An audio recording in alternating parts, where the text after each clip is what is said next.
Hello everyone. जो previous lecture है, ठीक है, प्रीवियस लेक्चर में हमने बात की थी किसके बारे में? प्रीवियस लेक्चर में हमने बात की थी क्रिटिकल रेडियस ऑफ इंसुलेशन या फिर क्रिटिकल थिकनेस ऑफ इंसुलेशन। ठीक है, आपके पास जो क्रिटिकल रेडियस है वो क्या होता है, क्रिटिकल थिकनेस क्या होता है, तो इसमें जो डिफरेंस है वो आपने अच्छे से समझा था। Getting my point? So question में अगर आपको क्रिटिकल रेडियस पूछ रहा है तो बिल्कुल आपको क्रिटिकल रेडियस बताना पड़ेगा, और अगर क्वेश्चन में आपको क्रिटिकल थिकनेस पूछता है तो आपको क्रिटिकल थिकनेस बताना पड़ेगा। गलती नहीं करनी है, ठीक है। ऐसा नहीं है कि आपको रेडियस पूछा और आप थिकनेस बता के आ रहे हो, या थिकनेस पूछा और रेडियस बता के आ रहे हो। Getting my point? ठीक है, कॉन्सेप्ट वही है, बस आपको समझना है कि रेडियस और थिकनेस में क्या डिफरेंस है। तो ऑलरेडी वो हमने डिस्कस किया हुआ है लास्ट लेक्चर में, करेक्ट। और ये भी हमने समझा था कि अगर हमारे पास सिलेंड्रिकल ऑब्जेक्ट है, ठीक है, अगर हमारे पास स्फेरिकल ऑब्जेक्ट है, बाहर हम इंसुलेशन प्रोवाइड कर रहे हैं, ठीक है। सो बाहर अगर हम इंसुलेशन प्रोवाइड कर रहे हैं तो जो हमारे पास हीट एनर्जी का जो ट्रांसफर हो रहा है, ठीक है, जो हीट ट्रांसफर हो रहा था वो हीट ट्रांसफर आपके पास इंक्रीज भी हो सकता है और डिक्रीज भी हो सकता है, ठीक है। आपके पास इंक्रीज भी हो सकता है और डिक्रीज भी हो सकता है। और ये किस पे डिपेंड करता था? ये डिपेंड करता था कि जो इंसुलेटिंग मटेरियल जो आप प्रोवाइड कर रहे हो, जो इंसुलेशन आप प्रोवाइड कर रहे हो, उस इंसुलेशन का कंडक्शन रेजिस्टेंस प्रिडोमिनेट कर रहा है, या फिर आपके पास जो इंसुलेटिंग मटेरियल और एम्बिएंट के बीच में कन्वेक्शन रेजिस्टेंस प्रिडोमिनेट कर रहा है, ठीक है। कौन सा रेजिस्टेंस प्रिडोमिनेट कर रहा है उसके बेसिस पे जो हीट एनर्जी का जो ट्रांसफर था वो इंक्रीज भी हो सकता है और वो डिक्रीज भी हो सकता है। तभी वहां पे हमने पढ़ा था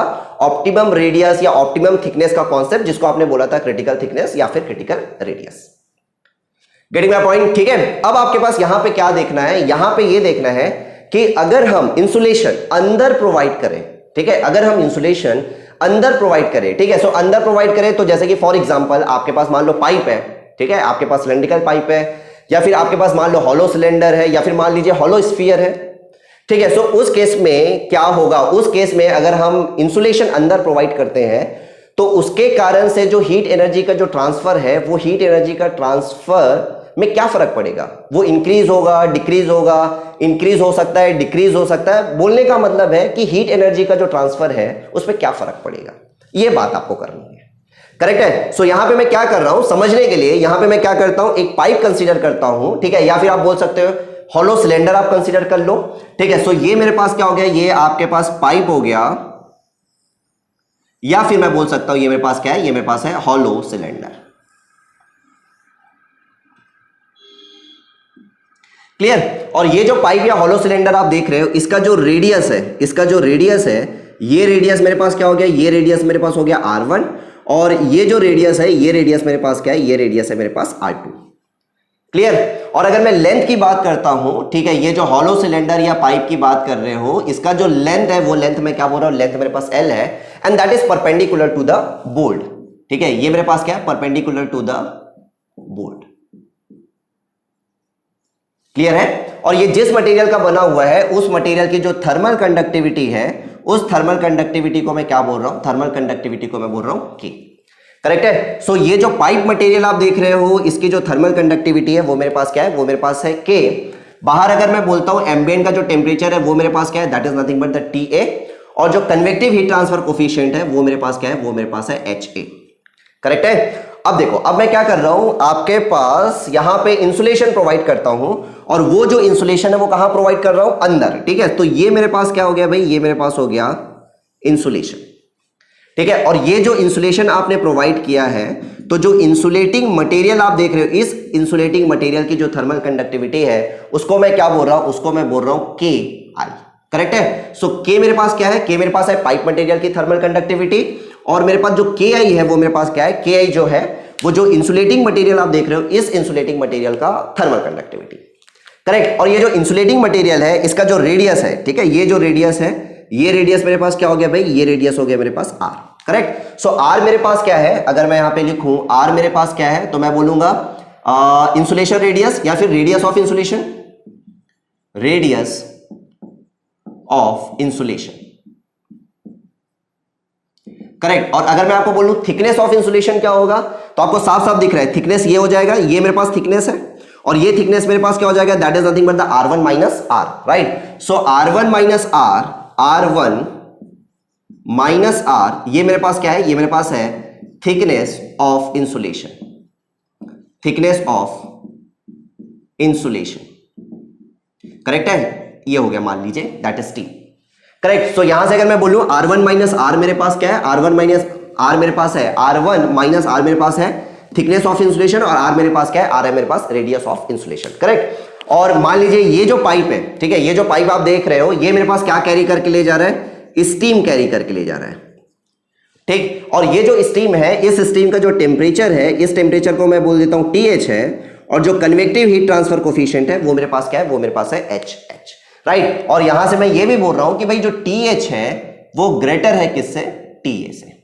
करेक्ट। सो डेफिनेटली आपके पास क्या होगा, आपके पास यहां से आपके पास हीट एनर्जी का ट्रांसफर होगा, और ये जो हीट एनर्जी का जो ट्रांसफर है, इसको अगर मेरे को लिखना है तो मैं लिख सकता हूं, कैसे लिख सकता हूं, ये हो जाएगा Q dot and that is nothing but the TH minus TA divided by ये हो जाएगा RTH इक्विवेलेंट, लिख सकते हैं। और RTH इक्विवेलेंट क्या होगा, सो यहां से आप आसानी से थर्मल सर्किट बना सकते हो, ठीक है। सीरीज कनेक्शन साफ साफ दिख रहा है। तो यहां से अगर मैं थर्मल सर्किट बनाऊं तो सबसे पहले मेरे पास क्या होगा, ये जो स्टीम है और ये जो इंसुलेटिंग मटेरियल का जो इनर फेस आप देख रहे हो, इसके बीच में क्या हो गया, convection heat transfer. So definitely convection resistance is there.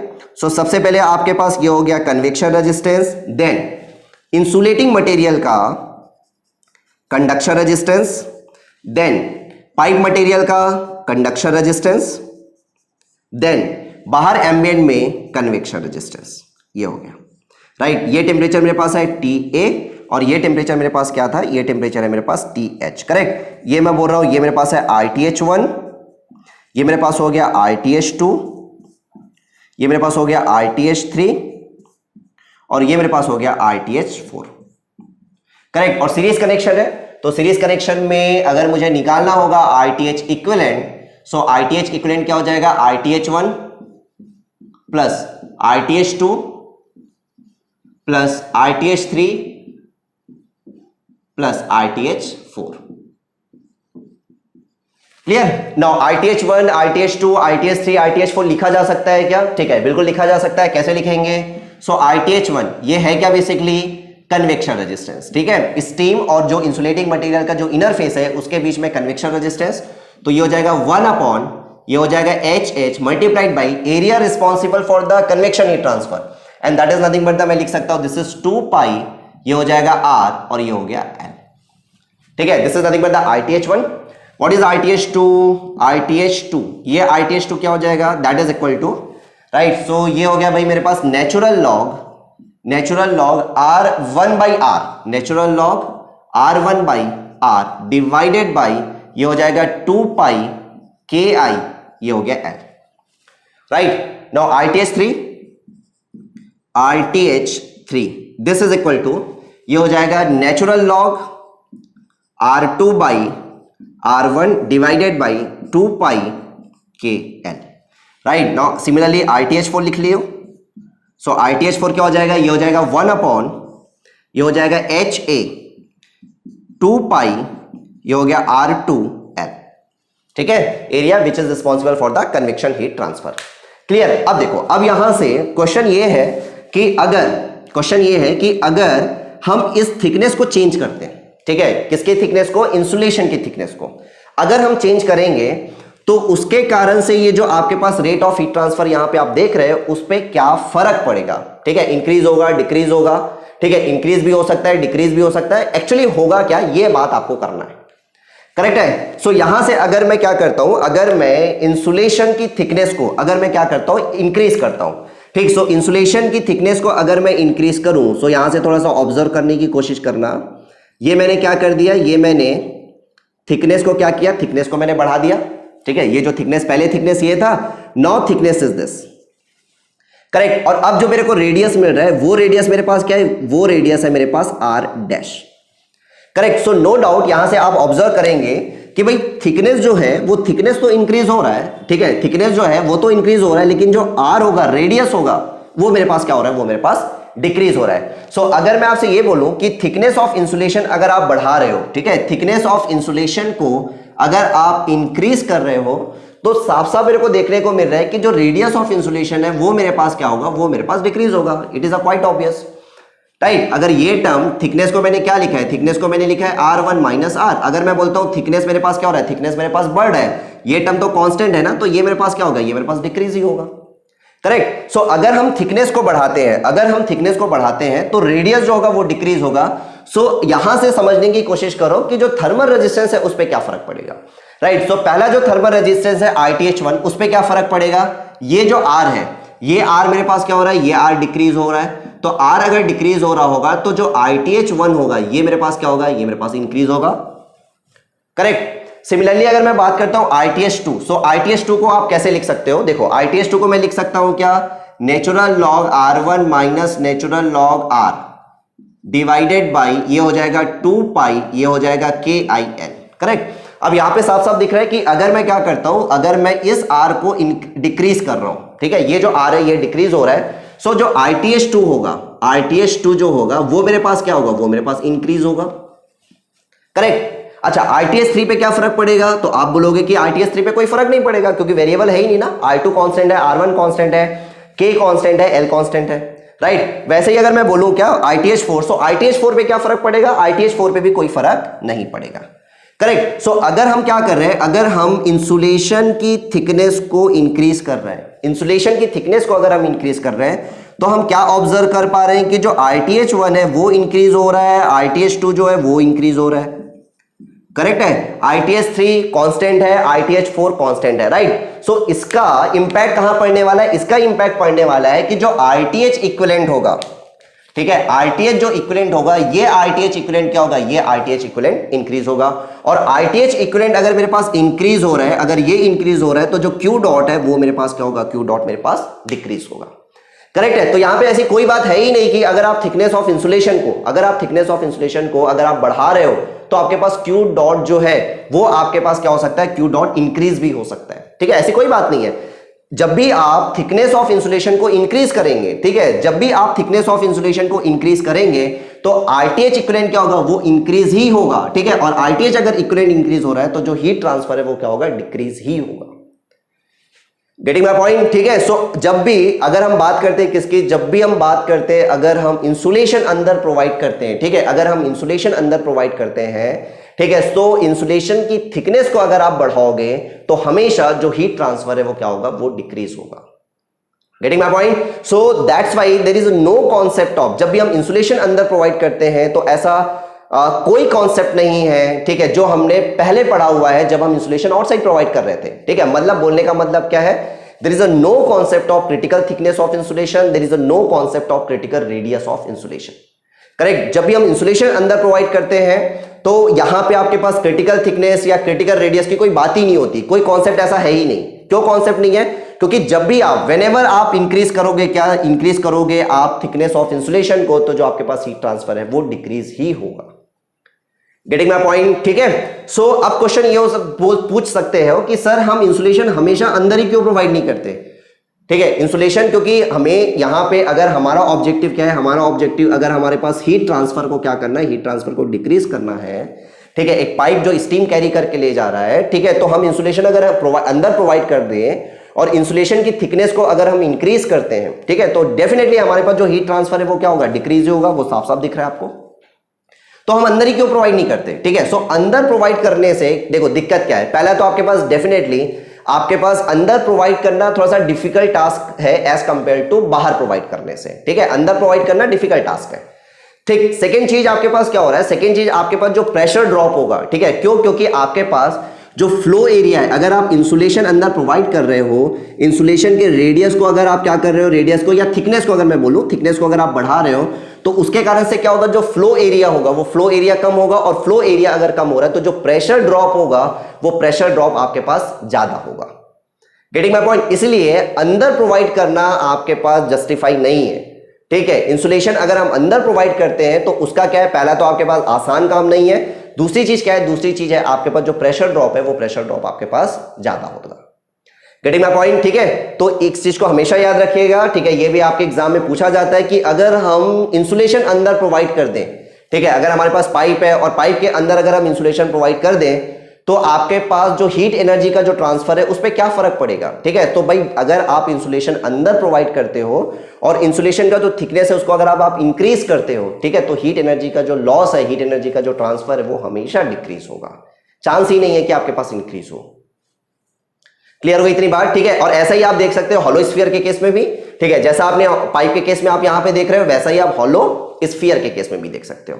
Correct है, राइट। अब देखो सेम कॉन्सेप्ट अगर आप यूज करते हो प्लेन वॉल के केस में, ठीक है, अगर मैं सेम कॉन्सेप्ट को यूज करता हूं प्लेन वॉल के केस में, तो प्लेन वॉल के केस में अगर मैं इंसुलेशन प्रोवाइड करता हूं, इंसुलेशन में प्रोवाइड करता हूं और इंसुलेशन का जो थिकनेस है, ठीक है, इंसुलेशन का जो थिकनेस है उसको मैं क्या करता हूं, उसको मैं इंक्रीज करता हूं या डिक्रीज करता हूं, तो उससे क्या फर्क पड़ेगा, उससे जो क्यू डॉट है उस क्यू डॉट पे क्या फर्क पड़ेगा देखते हैं यहां पे। देखो जैसे कि फॉर एग्जांपल ये मेरे पास क्या हो गया, ये मेरे पास प्लेन वॉल है, करेक्ट, ये मेरे पास हो गया प्लेन वॉल और इस साइड में मेरे पास क्या है, इस साइड में मेरे पास है हॉट फ्लूइड, हॉट फ्लूइड, और इसका जो टेम्परेचर है TH और जो कन्वेक्टिव हीट ट्रांसफर कोफिशिएंट है वो है मेरे पास HH। ये आपके पास क्या है, ये आपके पास वॉल है और इस वॉल की जो थिकनेस है ये मेरे पास डेल्टा, थर्मल कंडक्टिविटी क्या है, थर्मल कंडक्टिविटी है मेरे पास K, करेक्ट। अब मैं यहां पे क्या कर रहा हूं, इंसुलेशन प्रोवाइड कर रहा हूं। सो इंसुलेशन अगर मैं प्रोवाइड करता हूं, चलिए इंसुलेशन जो प्रोवाइड कर रहा हूं ये लो,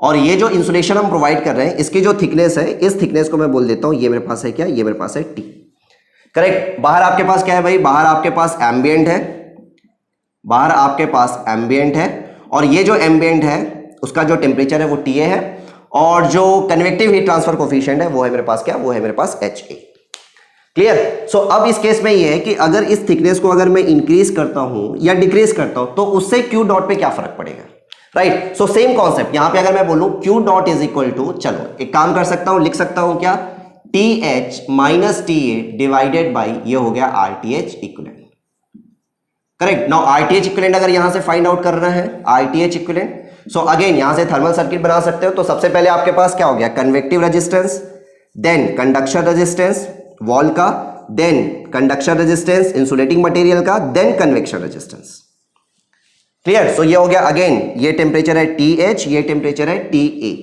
right. This is RTH1, this is RTH2, this is RTH3 and this is RTH4,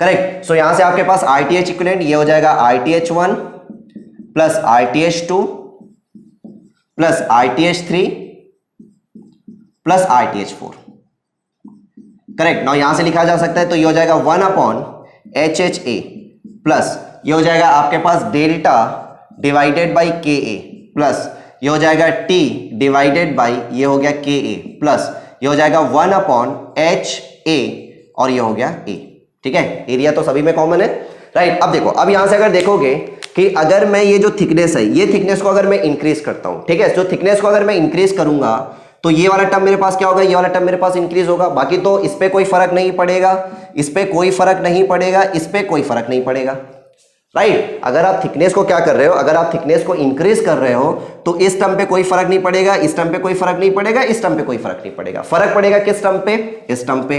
और अगर आप थिकनेस बढ़ाते हो तो ये वाला टर्म भी क्या होगा, ये वाला टर्म इंक्रीज होगा, और ये वाला टर्म अगर इंक्रीज हो रहा है तो RTH इक्विवेलेंट क्या होगा, RTH इक्विवेलेंट इंक्रीज होगा, और RTH इक्विवेलेंट अगर मेरे पास इंक्रीज हो रहा है तो जो क्यू डॉट है वो मेरे पास क्या होगा, क्यू डॉट मेरे पास डिक्रीज होगा, करेक्ट है। सो इस केस में भी जब भी आप इंसुलेशन प्रोवाइड करोगे, इंसुलेशन की थिकनेस को आप बढ़ाओगे तो हीट एनर्जी का जो ट्रांसफर है वो आपके पास कम ही होगा, right. So again there is a no concept of plane wall के केस में भी आपके पास क्रिटिकल थिकनेस या क्रिटिकल रेडियस वाला कोई कॉन्सेप्ट नहीं है, करेक्ट। सो ओवरऑल अगर हम चीजों को समराइज करें, तो हम क्या बोल सकते हैं, देखो जब भी आप इंसुलेशन बाहर प्रोवाइड करते हो, चाहे सिलेंडर के केस में हो या स्फीयर के केस में हो, तो बिल्कुल हीट एनर्जी का जो ट्रांसफर है वो बढ़ भी सकता है और कम भी हो सकता है। That's why there is a concept of critical radius of insulation या critical thickness of insulation.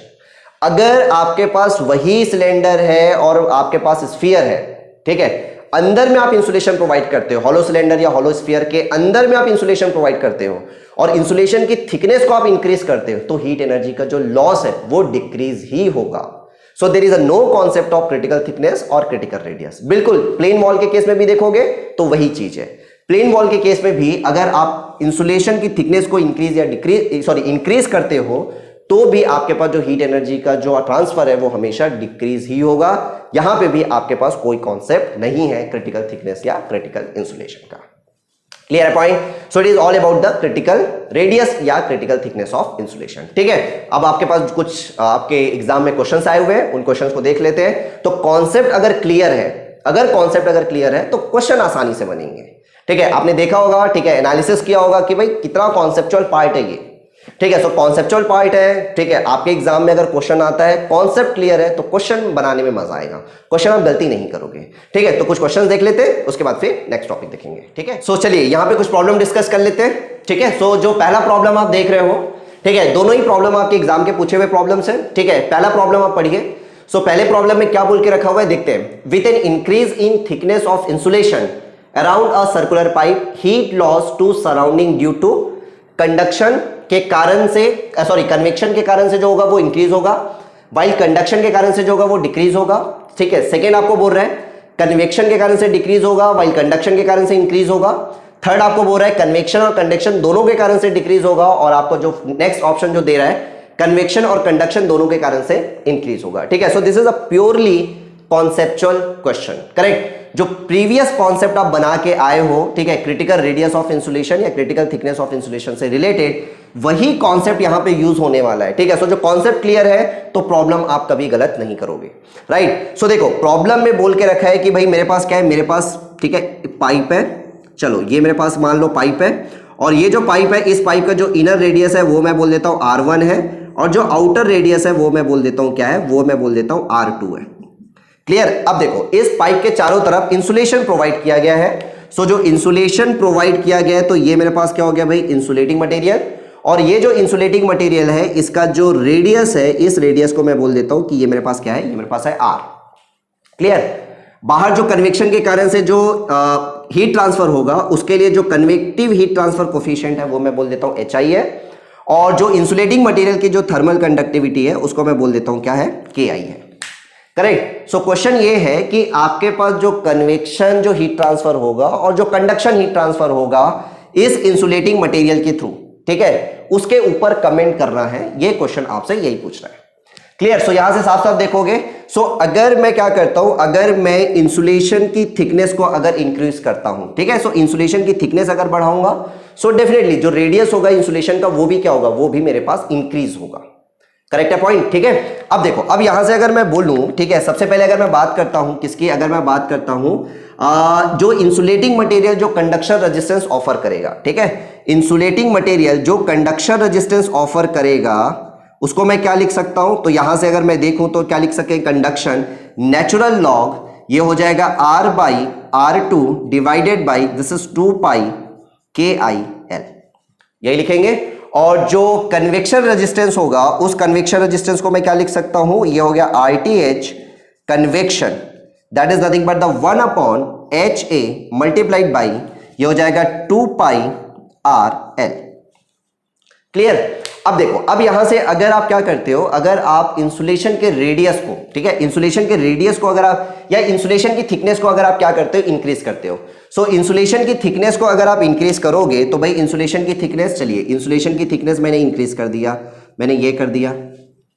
Correct है? सो देखो, अंदर में जो कन्वेक्शन हीट ट्रांसफर होगा कोई फर्क नहीं पड़ेगा, इसका जो कंडक्शन जो रेजिस्टेंस होगा उस पर कोई फर्क नहीं पड़ेगा। करेक्ट? फर्क कहां पे पड़ेगा, फर्क पड़ेगा ये जो आपके पास इंसुलेटिंग मटेरियल है, इस इंसुलेटिंग मटेरियल के कंडक्शन रेजिस्टेंस पे और आपके पास कन्वेक्शन रेजिस्टेंस पे, इसी में फर्क पड़ता है ना। ठीक है, सो अब देखो, अगर मैं इंसुलेशन की थिकनेस को मैंने बढ़ा दिया, सो डेफिनेटली रेडियस क्या हो जाएगा, रेडियस बढ़ जाएगा। सो R बढ़ के कितना हो गया, R', राइट। अब यहां पे देखो, सो यहां पे अगर आप ऑब्जर्व करोगे तो क्या ऑब्जर्व कर रहे हो, अगर मैं यहां पे R को इंक्रीज करूंगा, ठीक है, जो कि होगा थिकनेस को बढ़ाने से, राइट। थिकनेस मैंने बढ़ाया तो थिकनेस R की जगह क्या हो गया, R' and R' is greater than R। So R क्या हो रहा है, R इंक्रीज हो रहा है। अगर R इंक्रीज होगा तो आप बताओ ये वाला टर्म क्या होगा, ये वाला टर्म इंक्रीज होगा, मतलब जो कंडक्शन रेजिस्टेंस है वो कंडक्शन रेजिस्टेंस क्या होगा, इंक्रीज होगा। और जो कन्वेक्शन रेजिस्टेंस है वो कन्वेक्शन रेजिस्टेंस मेरे पास क्या होगा, कन्वेक्शन रेजिस्टेंस जो है वो मेरे पास डिक्रीज होगा R के बढ़ने से। करेक्ट? सो यहां से मैं देखो क्या कमेंट कर रहा हूं, यहां पे अगर देखोगे कि भाई अगर आप इंसुलेशन की थिकनेस को अगर आप इंक्रीज करते हो तो जो कंडक्शन रेजिस्टेंस है वो इंक्रीज होगा, और जो मेरे पास कन्वेक्शन रेजिस्टेंस है वो मेरे पास क्या होगा, वो मेरे पास डिक्रीज होगा। ये बात तो पक्की हो गई। ठीक, लेकिन इस क्वेश्चन में रेजिस्टेंस के बारे में कमेंट करने नहीं बोला है। करेक्ट है, इस क्वेश्चन में रेजिस्टेंस के बारे में कमेंट करने नहीं बोला है। इस क्वेश्चन में बोला हुआ है कि जो आपके पास हीट लॉस होने वाला है सराउंडिंग में, ठीक, उसके ऊपर कमेंट करना है। Getting my point? सो जो हीट लॉस होने वाला है सराउंडिंग में, अब देखो, अब यहां से जो इंसुलेटिंग मटेरियल का जो कंडक्शन रेजिस्टेंस है वो मेरे पास क्या हो रहा है, इंक्रीज हो रहा है। तो अब मेरे को आप ये बताओ कि जो कंडक्शन हीट ट्रांसफर होगा वो क्या होगा, वो डिक्रीज होगा ना, क्योंकि हमको पता है कि जो Q डॉट होता है, या फिर मैं बोलूं जो हीट ट्रांसफर होता है, वो इनवर्सली प्रोपोर्शनल होता है किसके, इनवर्सली प्रोपोर्शनल होता है थर्मल रेजिस्टेंस के। अगर थर्मल रेजिस्टेंस इंक्रीज होगा तो जो कंडक्शन हीट ट्रांसफर है वो मेरे पास क्या होगा, वो मेरे पास डिक्रीज होगा। करेक्ट है? सो यहां से हम क्या कमेंट कर सकते हैं, देखिए यहां से आपके पास जो कंडक्शन रेजिस्टेंस है वो इंक्रीज हो रहा है। सो अगर कंडक्शन रेजिस्टेंस इंक्रीज हो रहा होगा तो कंडक्शन हीट ट्रांसफर क्या होगा, डिक्रीज होगा। So conduction heat transfer decrease, conduction heat transfer decrease, ठीक। कन्वेक्शन रेजिस्टेंस डिक्रीज हो रहा है, तो जो कन्वेक्शन हीट ट्रांसफर होगा वो मेरे पास क्या होगा, वो मेरे पास इंक्रीज होगा। करेक्ट है पॉइंट? ठीक है, तो इसका जो करेक्ट आंसर है, जो करेक्ट ऑप्शन है, वो मेरे पास क्या आ जाएगा, वो मेरे पास आ जाएगा ए। करेक्ट है पॉइंट? ठीक है, तो जब आप इंसुलेशन का थिकनेस इंक्रीज करते हो तो इंसुलेशन के थिकनेस को इंक्रीज करने से कंडक्शन रेजिस्टेंस इंक्रीज होगा। ठीक है, किसका किसका, समझना ध्यान से भाई, इंसुलेटिंग मटेरियल का। पाइप का जो कंडक्शन रेजिस्टेंस है वो तो सेम ही है, पाइप का जो कंडक्शन रेजिस्टेंस है वो तो सेम ही है, वो थोड़ी ना चेंज हो रहा है। चेंज क्या होगा, चेंज होगा आपके पास ये जो इंसुलेटिंग मटेरियल जो देख रहे हो, इस इंसुलेटिंग मटेरियल का कंडक्शन रेजिस्टेंस और इंसुलेटिंग मटेरियल और एम्बिएंट के बीच का कन्वेक्शन रेजिस्टेंस। करेक्ट? सो कंडक्शन रेजिस्टेंस क्या हो रहा है, इंक्रीज हो रहा है, कन्वेक्शन रेजिस्टेंस डिक्रीज हो रहा है। हीट ट्रांसफर पे क्या इफेक्ट पड़ेगा, तो जस्ट भाई रेसिप्रोकल होता है, तो जो कन्वेक्शन हीट लॉस है वो क्या होगा, वो इंक्रीज होगा, वाइल जो कंडक्शन हीट लॉस है वो मेरे पास क्या होगा, वो मेरे पास डिक्रीज होगा। So this is a purely conceptual question. ठीक है, अगर आपके कॉन्सेप्ट क्लियर है तो आप गलत नहीं करोगे। करेक्ट? अब देखो कई बार क्या होगा, कई बार आप directly conduction resistance, convection resistance, correct, conduction resistance increase, convection resistance decrease. ठीक है, सो ये रेजिस्टेंस की बात हो रही है, बट क्वेश्चन में आपको हीट ट्रांसफर के ऊपर कमेंट करने बोला है। राइट? सो थोड़ा सा ध्यान में रखना इस चीज को कि हमको एक्चुअली कमेंट किस पे करने बोल रहा है, हमको रेजिस्टेंस पे करने बोल रहा है या फिर हमको हीट ट्रांसफर पे करने बोल रहा है। क्लियर हो गई इतनी बात? ठीक है, so this is purely conceptual question, आप बड़ी आसानी से इसको बना सकते हो। चलिए नाउ नेक्स्ट क्वेश्चन देखिएगा। नेक्स्ट क्वेश्चन में क्या बोल के रखा हुआ है, अ plastic sleeve of outer radius, plastic sleeve of outer radius R0 1 mm covers a wire radius 0.5 mm carrying electric current और thermal conductivity दे के रखा है प्लास्टिक मटेरियल का। ठीक है, सो जो वायर होता है वो वायर कैसा होता है, सिलेंड्रिकल इन शेप। ठीक है, वायर जो होता है वो कैसा होता है, सिलेंड्रिकल ही होता है। राइट? तो ये मेरे पास क्या हो गया, ये मेरे पास हो गया इलेक्ट्रिक वायर जो क्या कर रहा है, करंट कैरी करके ले जा रहा है, और इसका जो रेडियस है, इस रेडियस के बारे में उसने कमेंट किया हुआ है कि 0.5 mm है। ये मेरे पास कितना है, ये मेरे पास 0.5 mm। करेक्ट? बाहर क्या हुआ है, बाहर आपके पास प्लास्टिक का sleeve which is nothing but the insulating material, उसका जो रेडियस है वो रेडियस भी मेरे पास गिवन है, और वो रेडियस मेरे पास कितना गिवन है, वो रेडियस मेरे पास गिवन है 1 mm। ये मेरे पास है 1 mm। क्लियर? तो क्वेश्चन ये है, हीट ट्रांसफर कोफिशिएंट के बारे में भी उसने बात किया हुआ है। सो HA मेरे को दे के रखा है, कितना दे के रखा है, 25 वॉट पर मीटर स्क्वायर केल्विन, ये गिवन है। और K मेरे को गिवन है, K कितना गिवन है, ये गिवन है 0.15 वॉट पर मीटर केल्विन, ये लीजिए।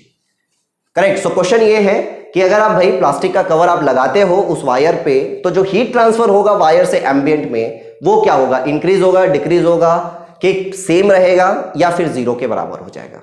क्लियर है? ये आपके पास क्वेश्चन है। करेक्ट? सो कैसे करोगे इस टाइप के क्वेश्चंस को बनाने के लिए, तो भाई सीधी सी बात है, इंसुलेशन आपने प्रोवाइड किया है तो पहले तो चेक कर लो कि क्रिटिकल रेडियस ऑफ इंसुलेशन क्या है, और सिलेंड्रिकल ऑब्जेक्ट है ये, तो सिलेंड्रिकल ऑब्जेक्ट में हम क्या लिखते हैं, सिलेंड्रिकल ऑब्जेक्ट के केस में RC इज इक्वल टू, ये हो गया मेरे पास क्या, KI डिवाइडेड बाई HA, और KI मेरे पास कितना है, KI है मेरे पास, ये KI है ना, KI मतलब इंसुलेटिंग मटेरियल की थर्मल कंडक्टिविटी, 0.15 डिवाइडेड बाई ये हो जाएगा 25। राइट? सो यहां से अगर मैं बात करूं क्रिटिकल रेडियस ऑफ इंसुलेशन, तो ये जो क्रिटिकल रेडियस ऑफ इंसुलेशन है आप कैलकुलेट करेंगे तो कितना आएगा, ये आएगा आपके पास 6 mm के आसपास।